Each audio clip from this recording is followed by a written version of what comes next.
So this is a 5-year-old comes in with, was referred after closed reduction percutaneous fixation. You can see actually it disappeared on here, but there's a pin right here. He came in the ER, he had pink, his hand was pulseless. This was his original film. If you look at his fingers, they said he was pink and pulseless, but this is rubor. He had an anterior osseous nerve palsy and no compartment syndrome. He had absent FPL, weak FDP, no pain on passive extensions, or didn't have a compartment syndrome. What would you do? And so we'll come back. Observe him, do an arteriogram, surgical exploration, fasciotomy. Would you consult or transfer? And I would submit to you right now, in the United States, there is no weakness at all in a patient who doesn't have a fulminant, full-blown, multi-hour compartment syndrome, transferring them anytime, anywhere, and no one should actually ever criticize you for doing that. So what do we know? The Garland type 3 and 4 fractures, there's very mixed guidelines for what you should do without a compartment syndrome. Compartment syndrome is easy, and the median nerve is confounding and make it more difficult, and transfer is appropriate. If you look at the literature, it's about 6% will be pink pulseless, except in Greece. For some reason, they had 51% in Thessalonica. So this can occur, and it can be significant. The classification that exists is pink and warm and white and cold, but I'll show you some data, and I was asked to create an algorithm that it's a little more complicated than that. You have all these modifiers of poor refill, turgor, rubor, Doppler signals if they're monophasic. You can measure DBIs, and anyone can do that. It's quite easy. High energy, open, compartments compromised, if there's a nerve injury and posterior lateral displacement. You ought to take all of these things into account and not just group 1 versus group 2. Group 1 is obviously urgent. Group 2 is emergent. Compartment syndrome, there's agreement, fasciotomy. There is a little bit of debate about looking at the brachial artery or not. I would submit to you that that's a very easy thing to do. And then obviously reduction internal fixation. There's a multi-center study that showed that the pulseless hand with the median nerve is not an absolute indication, but it's a risk factor, for surgical exploration. We know that exploration of the brachial artery and a fasciotomy are bundled. They just pay you the same for doing both, and they're bundled for a good reason. If you explore the brachial artery, you ought to do a fasciotomy. The Volkmann's contracture is a disaster, and some patients need open procedures. And because many or most do well is not a reason not to operate on the ones that need it. We also know that a Doppler evaluation is valuable and is easy to do. There is no evidence that you need to do arteriograms. If you need something extra, you can do it in the operating room, and that's pretty well recognized as a waste of time. And we know that a patent brachial artery is better than an occluded or transected brachial artery. So I'm in the Pediatric Orthopaedic Society and the Hand Society, and I can tell you that this bias, because you're afraid of a nerve and vessel, is not a reason not to do something. We know that you can determine arterial insufficiency and whether we think pink and pulseless is good or not. If your DBI is less than 0.7, that's not good, and if it's less than 0.5, that's really bad. And an absent pulse with poor capillary refill that's cool, that has poor turgor and rubor is bad, and it doesn't matter whether you want to have 1 or 2 categories. You need some extra information. You can ligate the brachial artery. This has been done in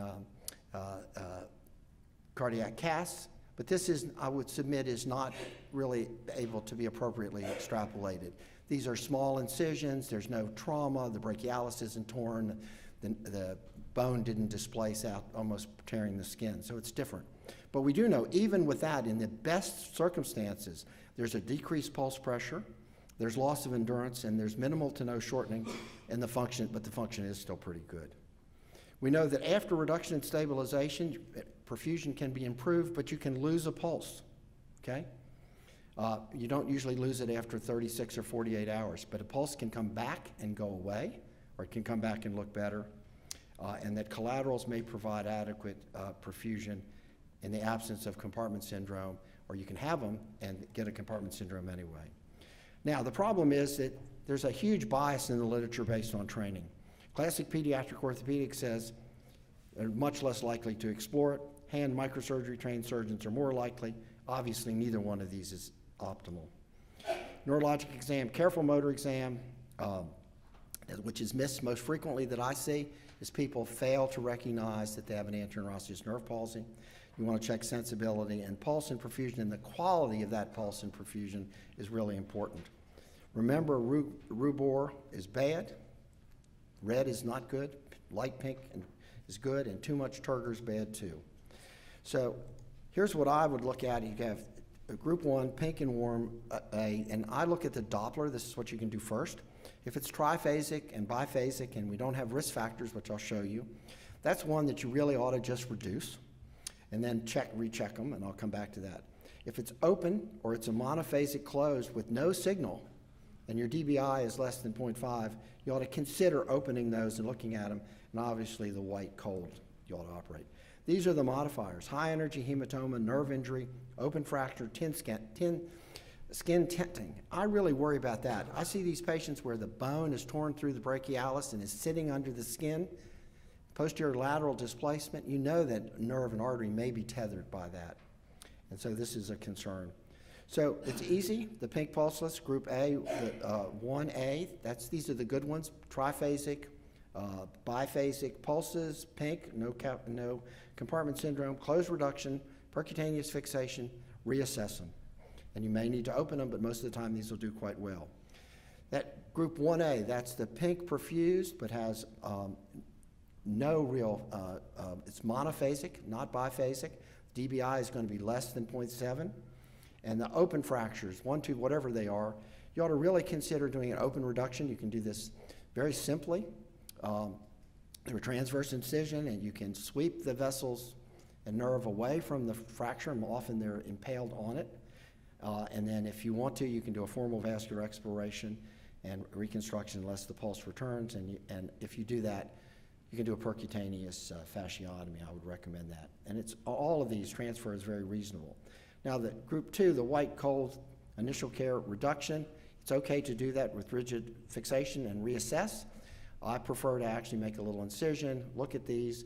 What you find is that the majority of, very few, less than 5% are transected. About 20% actually have thrombosis in the artery, that's extensive. And then the vast majority have these intraluminal hemorrhages where a collateral has been torn off. That's what you're seeing here. And that you do an arteriolysis and fasciotomy, they'll do quite well with that. So pink pulseless, obviously 1A, 2, 3 with modifiers. Consider on all of these, if you're concerned, to do an open reduction and look at the vessels. So let's go back to our 5-year-old. Remember, he came in, he was pink and pulseless. Now you can see the pin from, so we looked at him in the ER. He had the rubor we talked about. His DBI was 0.4. He didn't have a compartment syndrome. We didn't do an arteriogram. We did a surgical exploration. Here are his vessels. We did a transverse incision. You can make a little slight hockey stick here. If you need to do a fasciotomy and it's not a compartment syndrome, you can do it percutaneously, or you can make a little oblique incision here, and that makes the scar quite nicely. This was an intramural thrombosis where a branch had been avulsed. We did an arteriolysis, and he neuralized the median nerve, which had a contusion in it, did a fasciotomy, and this patient did really well. We gave him very brief 2 days of anticoagulation. Patency restored, radial pulse was full in the recovery room. So I'll just stop there. This is, in summary, is a complicated issue. There's potential for disaster. Without a microvascular capability, referral is often prudent, and this is never a dump. We get lots of patients, they call the vascular surgeon and they say, send it to orthopedics. The quality of the Doppler signal, I would submit to you, is absolutely the easiest thing in the world to do, and it will guide your treatment. An open reduction internal fixation or open reduction percutaneous fixation with neurovascular exploration is quite reasonable. Don't send them home that night. Keep them 36 to 48 hours, whatever the insurance company tells you. Thank you.